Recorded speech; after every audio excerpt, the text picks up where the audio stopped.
I'm your host, Grayson Brulte. Welcome to another episode of SAE Tomorrow Today, a show about emerging technology and trends in mobility with leaders and innovators to make it all happen. On today's episode, we're absolutely honored to be joined by Mark Kermish, Chief Digital Information Officer for CNH. On today's episode, Mark and I discuss the economic efficiencies that are being unlocked on farms because of autonomy, automation, and precision technology. We hope you enjoy this episode. Mark, welcome to the podcast. It's great to be here, Grayson. Thanks for having me on. It's great to have you here because autonomy will play a large role in the future of ag. It's emerging. It's going to have a positive impact on farmers around the globe. To kick things off, Mark, how is CNH approaching automation and autonomy? You know, I'm really glad you said the word automation because that is the foundation of what is going to be autonomy. We can run tractors today completely autonomous, but unless they're controlling the implement, they actually have no value to the farmer. And so what's interesting is autonomy in ag is really about the system. It's your tillage system, your planting system, your crop protection system, or your harvesting system. In some cases, that's a single tractor and an implement. In some cases, like a self-propelled sprayer, it's a complete controlled system and a specialty vehicle.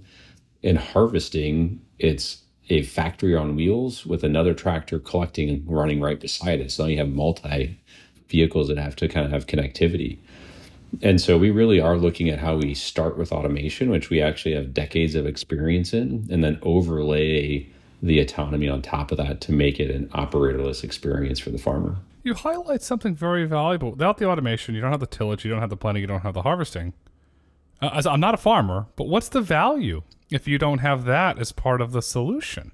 The value is zero, to be honest with you, right? Without the automation, there's no reason to do the autonomy.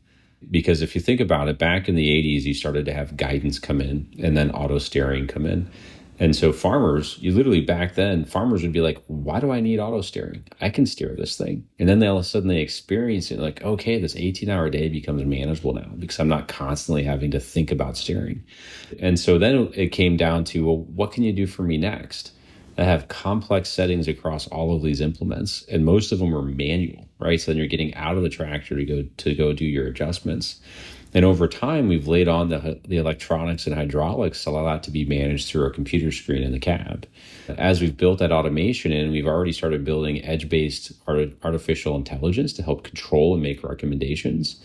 And as you lay the autonomy on top of that, you create a closed system that essentially allows you to replace the brains of the operator, not just the gas and the pedal of the human, right? And that's where we see the value.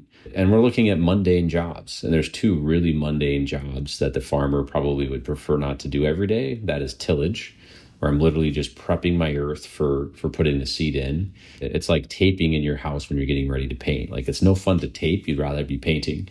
And crop spraying. Right, it's important to do the crop spraying. It's important to make sure you're not damaging your crop. But again, it's a mundane thing that you do sometimes 2, 3, or 4 times a season. And if you've got a 10,000 acre farm, that's a lot of glass time. Farmer John, for example, he wants to run tillage. He's going to run it fully automated, fully autonomous.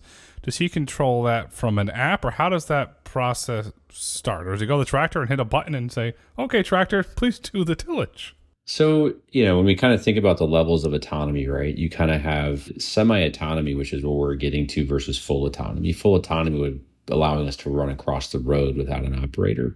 So semi-autonomy means I still got to bring the tractor to the field, right? Once the tractor's in the field, then all I have to do is push a button on my mobile phone to get it up and running. I do all my planning in that mobile phone or in our web-based applications. And primarily what I'm doing in that planning is I'm making sure I've got my field boundaries, and then I'm actually laying over the path that I want the vehicle to run. And the two biggest challenges there are going to be how you turn in the field, because the physics of turning a 20-ton tractor with a 40-foot wide tillage has got a lot of different geometry and math that you got to figure out. And then the second piece is if I have a odd-shaped field, which is often the case, is how do I get into those edge cases? Which might be meaning making multiple paths. It might be lifting up the implement and having to back into that corner, lowering it down and running it. And so those edge cases are a lot of what we're working on today, along with things like, especially in tillage, is what happens when I hit a rock? How do I know it's a rock? Did it damage the implement? Do I need to stop and unplug the implement? Dirt can be muddy. or wet, and that can clog the tillage implement. I got to clear that out. And how do I alert the farmer to that? And so even with the autonomy, there are certain aspects that we're probably still going to have manual intervention on, depending on the conditions of the soil they're running in. How much data are these autonomous tractors gathering, and what impact is it having on the farming operations? Yeah, so my non-autonomous tractors today can pull a terabyte of data off of them. Right. So then you layer that on with autonomy, it starts to kind of go up exponentially. And in autonomy, we're running all of that camera data through, and we're capturing that data. Some of it will pull off, some of it we'll throw away. Right. So the things that we're mainly interested in is like if it detects an object and doesn't know what to do with it, we'll capture that data, pull it into our model, educate the model, and then publish it back out. So a lot of that we'll throw away. But what we're not going to throw away is any of the agronomic data that we collect around the job to be done, the quality of that job that was done, and any data that we've collected through. So today we don't do soil sampling through tillage, but in the future we could, where we could do, every acre you could take a sample of soil, run it in real time, and add that to their data set. It gets a bit more interesting in planting, where we do capture seed depth, seed spacing, any fertilizer that was put in during that seed. And so they kind of put that in as their core input, because that's what starts their revenue cycle is what did I put in the ground? What did it cost me? Which includes the labor, the gas, the depreciation of the machine, and the cost of the seed. And then from there, they're monitoring that through the season until harvest, where they come back and say, what was my yield? What's my price lock in? What's my profit? It seems that it's unlocking massive efficiencies that were unavailable before they had access to the data. It is. And I think if you ask the farmer, their biggest challenge is honestly looking at how do they actually manage all that data and how do they make smart decisions. So a lot of times they're working with their agronomist, and the agronomist and the farmer are sitting down together evaluating the data and determining what the next plan is. And so the winter time is really spent looking at last year's yields, trying to forecast what they think the weather conditions are going to be this coming year, and then adjusting what they think they can plant to determine how they're going to maximize the yield again. Once the plant starts to emerge and they start to see what's the weeds coming into the field, is the weather holding up like we anticipated? Do we have access to irrigation like we need? They'll make adjustments, and that'll end up with the herbicide, pesticide, or fertilizer they're putting into the crop over the growing season. And then at the end, it's, at what point do I harvest and how fast can I get it out of the ground? And then during harvest, we have yield monitors on our combines that start to look at the grain quality or the bean quality, and then be able to help calculate that yield for them on the fly, so they know as they're loading their combines up and unloading them into the trucks what their anticipated profit could be. They can already start to model from an economic standpoint. I'm gonna put my fun hat on, my Wall Street hat. Are they using that to do any sort of hedging techniques because they're getting that data?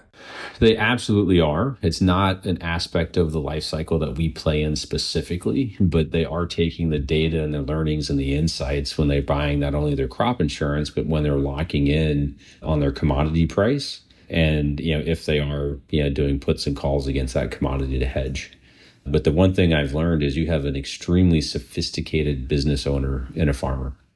Right? Because they play the markets, they play insurance, they understand depreciation, they understand subsidies, they understand tax breaks. And like any small business, your ultimate goal in some respects is to ensure that you're break even, right? Which is all of my expenses I can write off in my taxes, and my revenue is covering my expenses, and my living costs are nominal, and on I go. Is any of that data licensed to the Chicago Merc, where a lot of these commodity futures are traded? Is any revenue streams coming out like that? So it's a good question. My early days was building commodity trading software, believe it or not, which eventually sold to DTN. All right. A lot of that is coming through either, government or input companies, not directly per se from the farmer. Right. So the USDA actually has surveyors out there kind of surveying crop health. A lot of financial institution now, their analysts are out there talking to farmers and understanding how the growing season's going. They know when there's a drought, they know when commodity prices are low, and all of that gets baked into the ultimate commodity price. So even geopolitics, if countries aren't buying for whatever reason, grain supply gets cut because of conflicts in the world, shipping lanes get disturbed, right? All of that gets factored in. Our data sets certainly have an aspect to that, but probably more on the hedging side of the farmer than to the market. That's fascinating. We saw what happened in Ukraine with the grain. Now we're seeing what's happening with the cocoa and the chocolate, the price of chocolate going up. It's kind of crazy, right? Commodities are a fascinating subset of market. That's a whole nother podcast for another day. Go down commodity row with you here. Before we go down commodity row, because I probably get back to it at some point, from a tech standpoint, what separates your tech stack, the CNH tech stack, from your competitors? Because what you're describing to me, you're gathering all this data, you have hedging abilities, you have the ability to license it maybe to a commodity hedge fund. There's a lot of opportunities on top of the efficiencies that you're unlocking for farmers. Yeah, I think there's 3 or 4 things that I would call out. First and foremost starts with data and who owns the data. So in our perspective, the farmer owns their data 100%, period. We ask as a part of our EULA for the right to use that data in product development to make the product better. We do not sell, market, or distribute that data. If we ever felt there was the right opportunity, we'd want to include the farmer in the economics of that. So if Chicago Merck came and said, hey, could you give us all your farmer data? And I said, great, you're going to pay me $1 billion for that. I want to go to every farmer and say, hey, here's a check for your share of your data. Oh, by the way, you don't want to sell yours? Fine, we won't sell it. The last thing I want to do, though, is be an arbiter of revenue there without the farmer participating. The second piece for us, I would say, is the openness of our systems.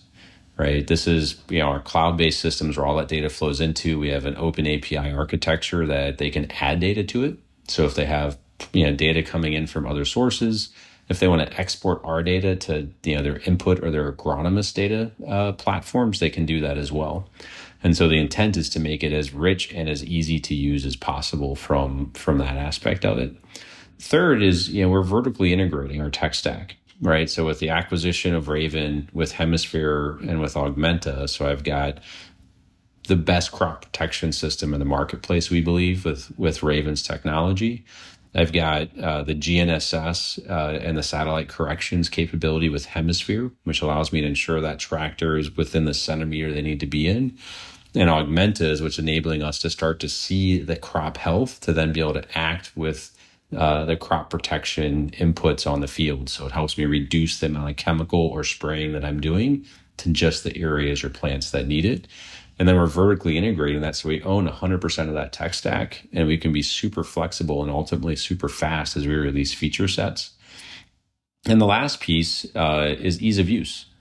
So if you sat down in any tractor today and you compared it to a green screen of the 80s for an ERP system, they kind of feel the same, right? And so we're on a journey, and you'll start to see this summer with the launch of a new mobile app and our web platform of really trying to shift and modernize the workflow of how the farmer does their work and making it super intuitive and easy to use, which ultimately reduces stress of the farmer and how they're operating their equipment. Where does the love and respect that you've demonstrated during this podcast for farmers come from? Is it cultural? Where does it come from? So I've been in a lot of different industries.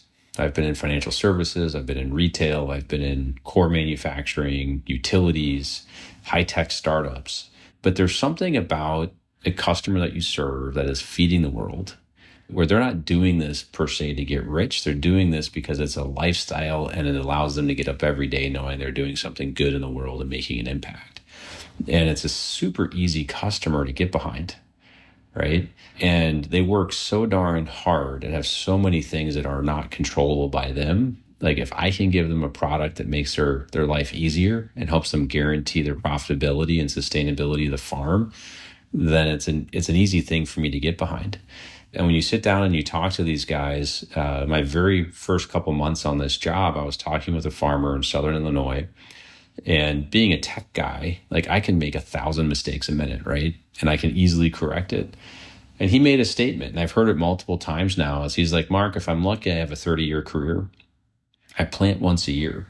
If I screw up my planting, that's 1/30th of my career out the door. I can't recover it, right? And for those that grew up in tech and this concept of move fast and break things, it's really hard to do that when the farmer can't afford you to break something for him. And so that's where my care and passion for the farmer really comes out. It's such an altruistic lifestyle. It's hard. It's a part of our history as a country. It's easy to get behind as a product guy. It's a hard lifestyle. It's a meaningful lifestyle, and farmers are proud. They put yummy food in our tummies. You're developing a lot of cutting edge technologies that are helping farmers do their job and do their job with precision. One of those is CNH's soil by soil precision technology. Where does that fit into, let's call it the CNH tech stack? Yeah, so if we talked about automation in the beginning, right? So our kind of soil command capabilities really are an aspect of that automation, right? And when you think about that as you're tilling your land and you want to make sure you've got smooth, even land that's at the right level of compaction such that you can plant simply, and you're ensuring that you're creating the seed bed at the depth that you need to maximize the growth of that seed. And ultimately, as you think about a farm with 5,000 acres, 1,000 acres, or 500, the contours of the land, the way the sun hits that land and how dry or moist that soil is going to be, the way the water comes across that land, that all goes into how they may set the depth of that seed bed. And Soil Command really allows us to manage that and automate it in a way where, 60, 70 years ago, they just set it and forget it and everything was uniform. And some parts of the field grew better than other parts and they couldn't figure out how to adjust for that. Now they can.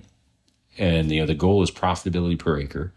It's not just the yield I can get out of it, but how efficient is it for me to plant, grow, and harvest that acre.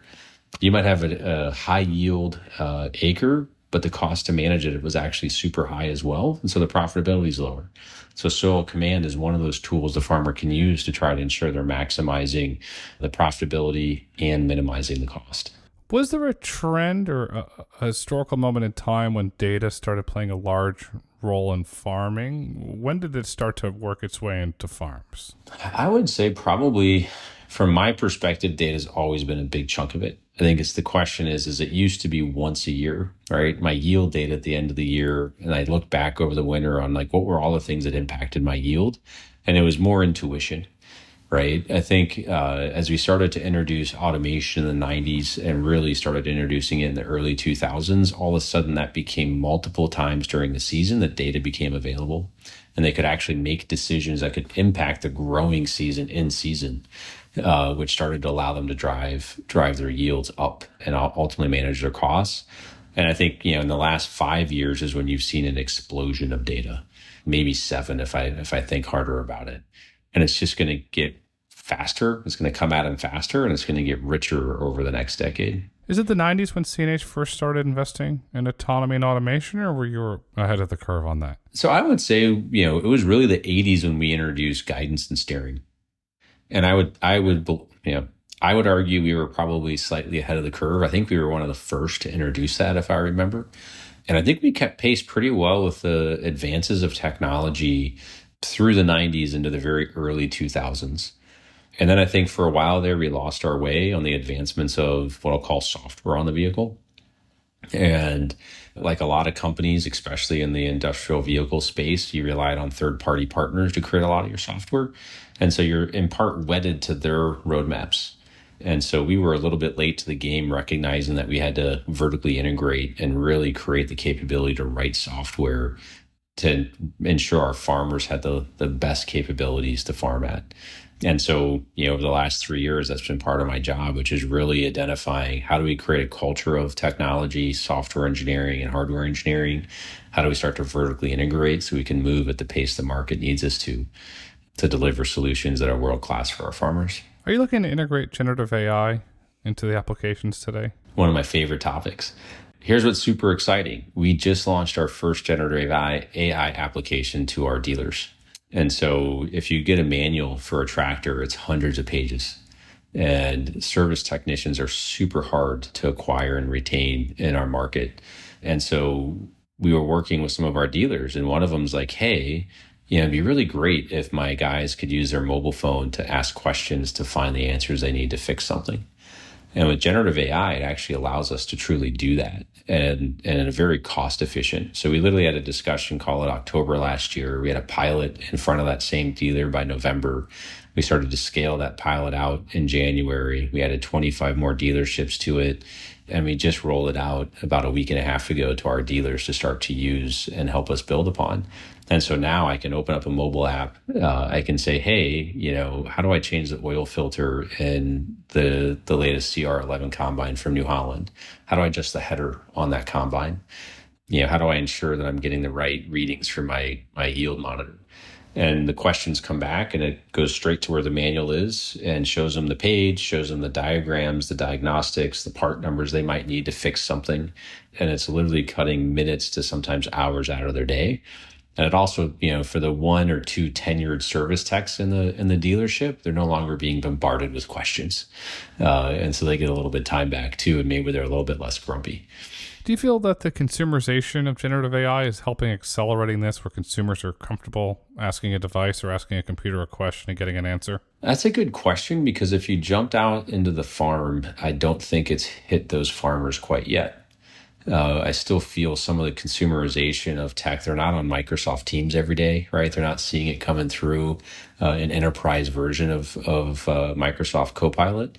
So what I find is some of the farmers have heard about it. They haven't figured out how to play with it because they just haven't spent the time. Certainly the dealerships are a bit more attuned to it because they're starting to use it. But do I think it's going to help? Sure. Just like the mobile phone does, right? When I talk about connectivity with our farmers, I usually say, you wouldn't walk out of your house without your mobile phone. Why are you letting your tractor not be connected? It's a valid point. Your phone's your wallet now. Soon it's going to be your driver's license. It's in some cases, it's the key to your car. And right. Other cases, it's the key to your life. And you're like, what the heck's going on here? Yes.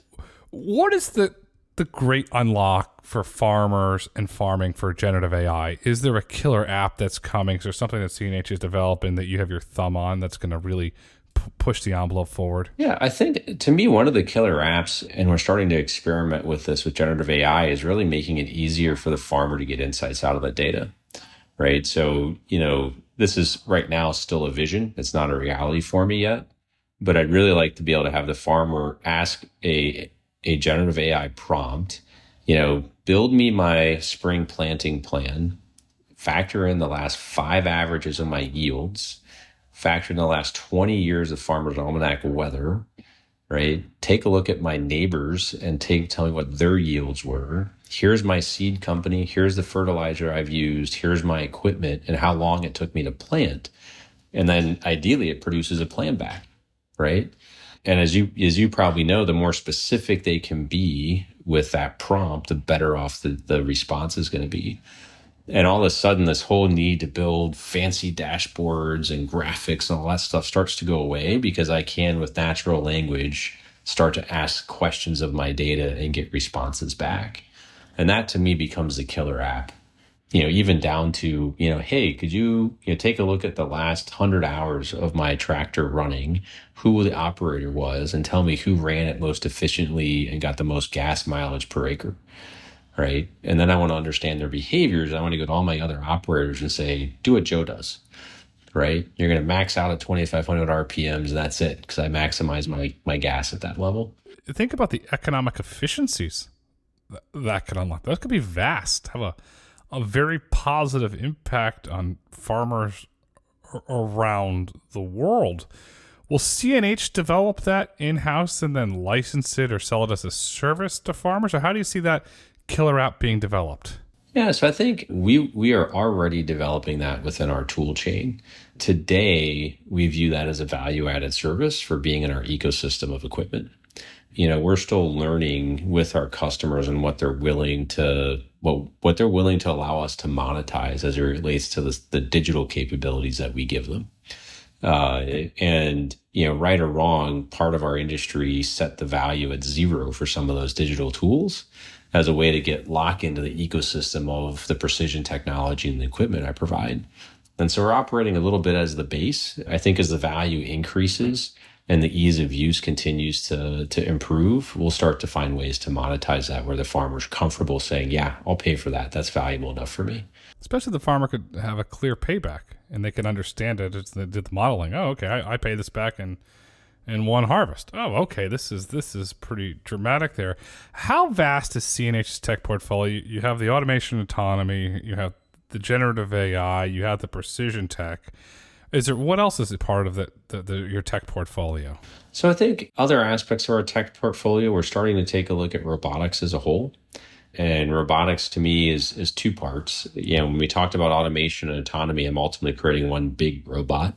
When I think about robotics, it starts to talk about things that are actuation in nature that can actually pick things, move dirt, dig dirt, whatever.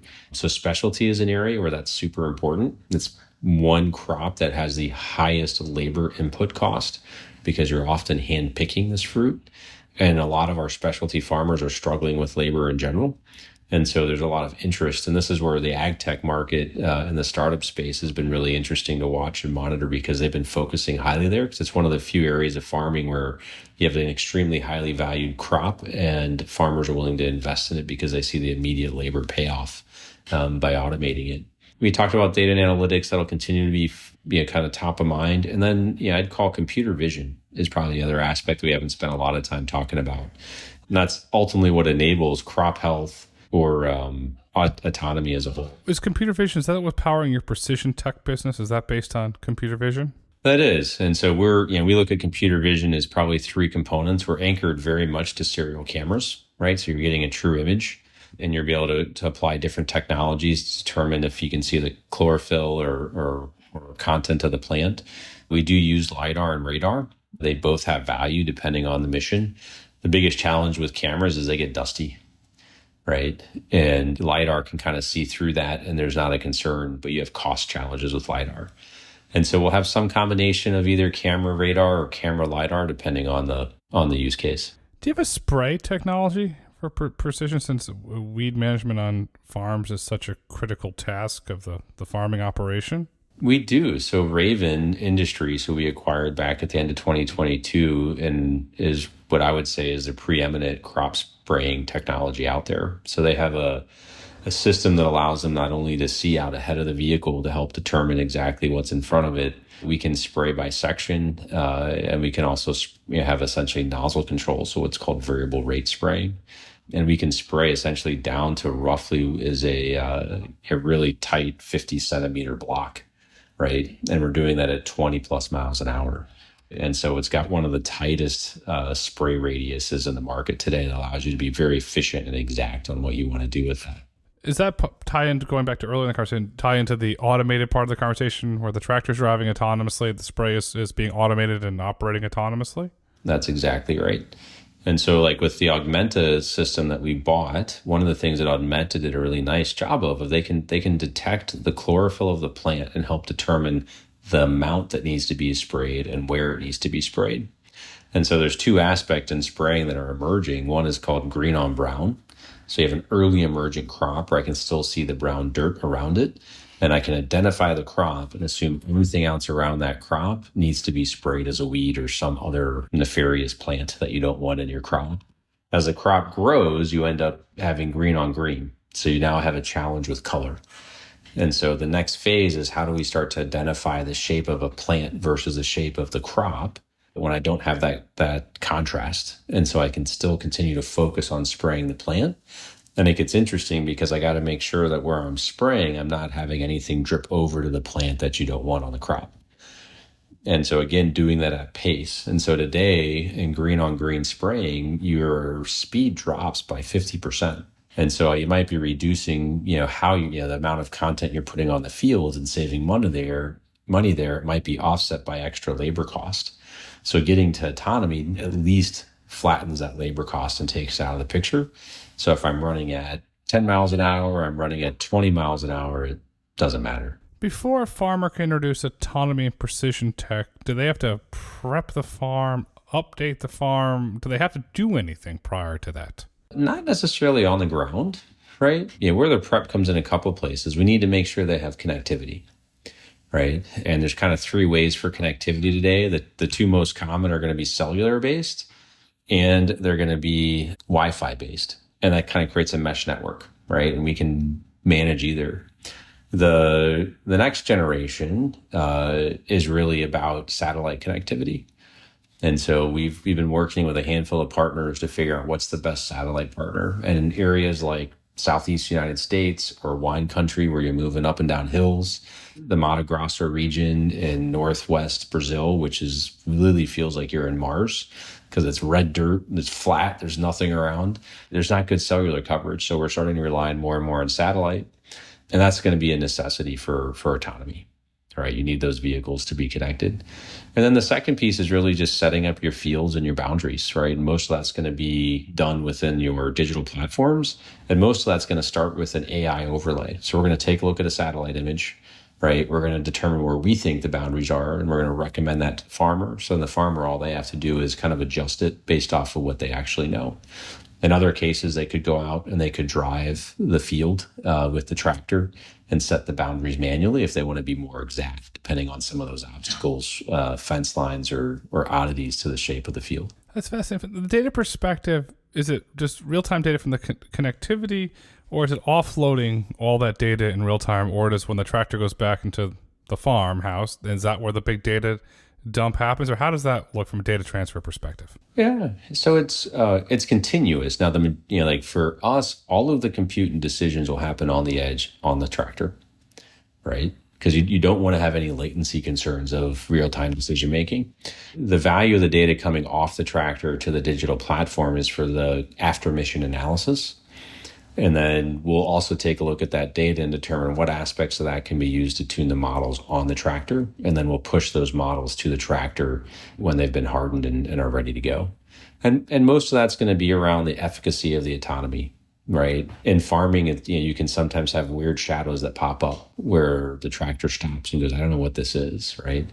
And so, our goal would be, ideally you'd have maybe one error per 5,000 acres. In reality, as this technology is emerging, we're probably seeing one error per 100 acres is what our goal is to get to, which means an alert has to be cleared by the farmer. Right? And the good news is if that happens, the farmer can pull up their mobile app and they could take a look at the image that the tractor is seeing, and they might be able to manually clear that. In certain cases, if we know, for example, there's a human there, they may have to physically go out and see what's going on. But they could open up any of those cameras, they could physically see what's around it, right? So they have visibility if they happen to be back at the kitchen table or on the road running errands during the day. The economic impact that this is going to have on farms and farmers is going to be astronomical. I don't have the data to give you a number, I'm not sure you do, but it's going to really be astronomically positive. So you're doing the compute on the edge. How do you blend it from an efficiency and performance standpoint? Because the tractors have to go, sometimes 16 hours? They have to go for long periods of time. And as we all know, some sort of the compute takes a lot of power. How are you balancing that? Yeah, the good news is a lot of these tractors have, 300, 400, 500 horsepower engines, right? And so our high voltage and electronic architecture are super important to ensure that there's enough energy that can power the batteries on the vehicle that are then powering the electronics on that vehicle. So, our limiter is how big is the gas tank for the most part. But we're not doing like GPU level NVIDIA like processing on the fly because you're loading preloaded models. Your models are doing, basic object detection. Most of what they're going to see is not going to have any compute necessary until it sees an oddity that says, what is this? And a little bit of processing speed goes up. And so it's actually a lot lower than you think. As we, probably our biggest challenge is when we have what we call see and act. And so if I've got a computer vision on the front of the tractor and I'm then changing how the implement or the spraying is happening behind the tractor, at most, that's 120 milliseconds of time I have to process. Ideally, we're trying to get that down to 50 milliseconds or less to be able to take action at speed. And that's partly why a sprayer that we talked about earlier has to slow down, because you need to have a little bit of gap between what's being seen so you can tell the mechanics behind on the sprayer to change what it's going to do based off of that. Again, the compute power is not super high, but time becomes a factor more so than anything else. So you want to eliminate all latency at some point, depending on networks and compute power?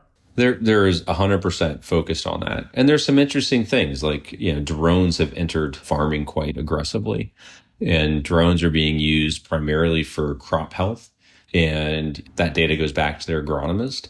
But we're starting to see some startups out there that are starting to look at plant health and being able to then load that into a vehicle. And could that then all of a sudden improve how the vehicle is running its mission over the land? So take a sprayer. Could I fly a drone out ahead so I can increase that time to act?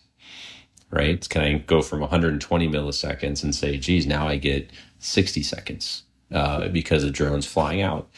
And so we're testing some of that, determining if the efficacy of the vision of the drone at height can actually process from one device to another device. Some of the limiting there is battery power, right? So a drone might be able to get 100 acres before it needs to go back and recharge. And how many drones do I need to kind of manage a ongoing operation? Because you don't want to be starting and stopping that all the time. Technology in the farm and the ag is only going to continue. It's only going to continue to advance. It's only going to benefit farmers and the commodities markets in the end. Mark, in your opinion, what is the future of CNH? That's a great question. I think we are what I'm going to call we will be called a software-defined vehicle company, right? Where software is driving the efficacy and value of our product, where, the last 200 years per se has been a horsepower game. And so you think about from like an EV perspective in automotive, it's now about, how autonomous can your car be, right? Not worrying so much about torque and horsepower, because that's all of a sudden become immediate. And there's no longer a horsepower race because you get immediate torque coming out of an EV motor. I think it's going to be a bit of time before we go all electric, if ever, just because of some of the size of the vehicles and the duration of the jobs they have to run. But I do think there is a peak at some point where horsepower starts to detract. Vehicles may shrink in size because I can network those vehicles and use software to actually have autonomous operations. And so it could truly change the way farming works in that regard. And with that, I think there's an open question. Do we become a services company instead of a whole goods sale company? I don't have a good answer for that, but it's certainly top of mind depending on how the industry goes. But no different than how we, use landscaping services or yard services. Some farmers will choose to just run a robotic lawnmower. Some may choose to hire somebody to run their lawnmower. Some may choose to run it themselves.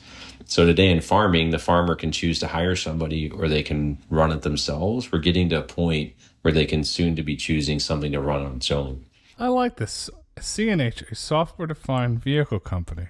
You're onto something, Mark. You're truly on something. I can't wait to see what the future holds for CNH.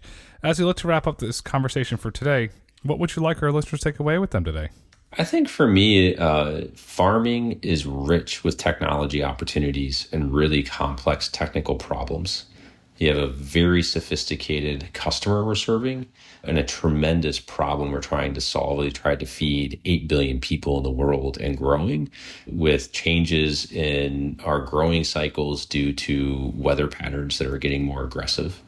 And I'd love to see more people come into our field thinking about how they want to solve these unbelievable technological problems that are out there for our society. Farming is rich with technology solutions. Today is tomorrow, tomorrow is today, the future is CNH. Mark, thank you so much for coming on SAE Tomorrow Today. Absolutely, Grayson. Have a great day. Thank you for listening to SAE Tomorrow Today. If you've enjoyed this episode and would like to hear more, please kindly rate, review, and let us know what topics you'd like for us to explore next. Be sure to join us next week to hear about Balance Engineering's approach to maximizing productivity in agriculture. SAE International makes no representations as to the accuracy of the information presented in this podcast. The information and opinions are for general information only. SAE International does not endorse, approve, recommend, or certify any information, product, process, service, or organization presented or mentioned in this podcast.